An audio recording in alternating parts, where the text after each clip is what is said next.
Late night DC, what's up? Oh, come on, give me some more energy than that. Late night DC, what's up?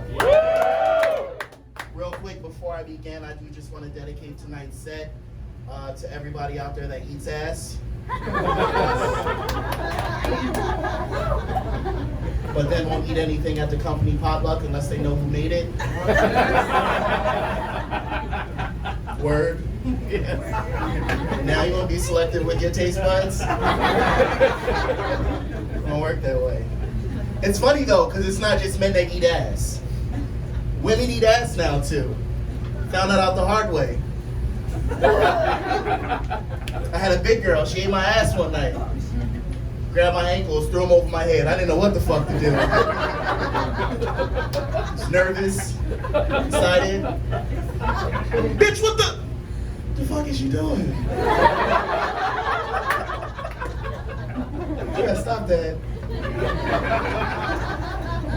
I'm not from DC though.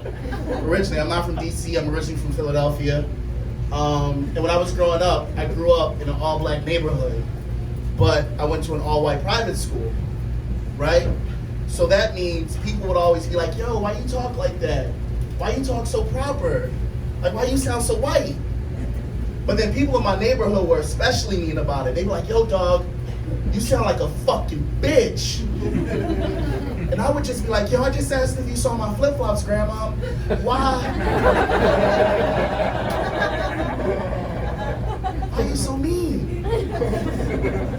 So like now I just try to talk hood in situations where it just doesn't make sense, right? Like I'll be also like, yo dog, excuse me. Yo fam, excuse me my nigga. Do these chinos come in salmon? No? I'll take a size 38 waist, please, thank you. What else is going on? I'm a huge basketball fan. Huge, right? And I think that Michael Jordan is the greatest basketball player of all time, right? Did you say whoa?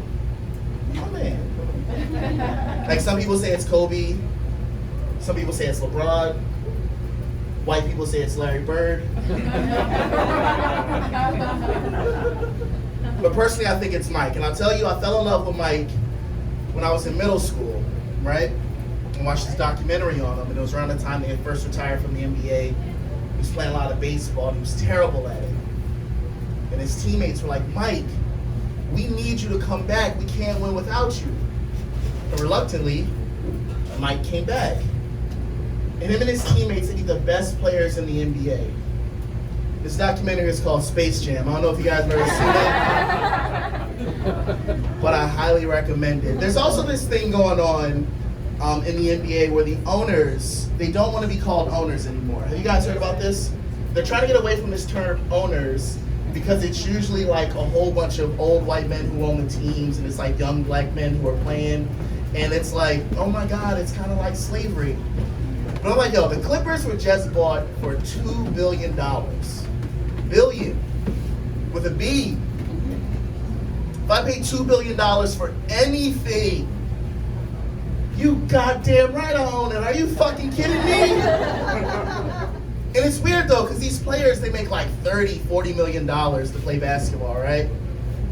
I'll tell you this right now. If you pay me $30 to $40 million to put a ball in a fucking basket, I'll gladly call you massa. I just don't, I don't care. I'll be at the free throw line just lead in the water.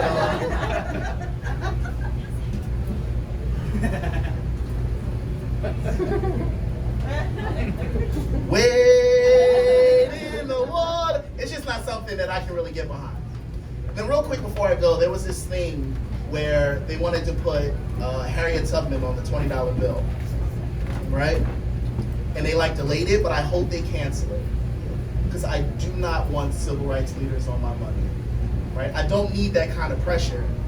Like just imagine if they put Rosa Parks on the $10 bill, and I'm out here trying to buy pussy and cocaine, and she just looking up at me for that $10 bill like, I should have left your ass on the back of that bus.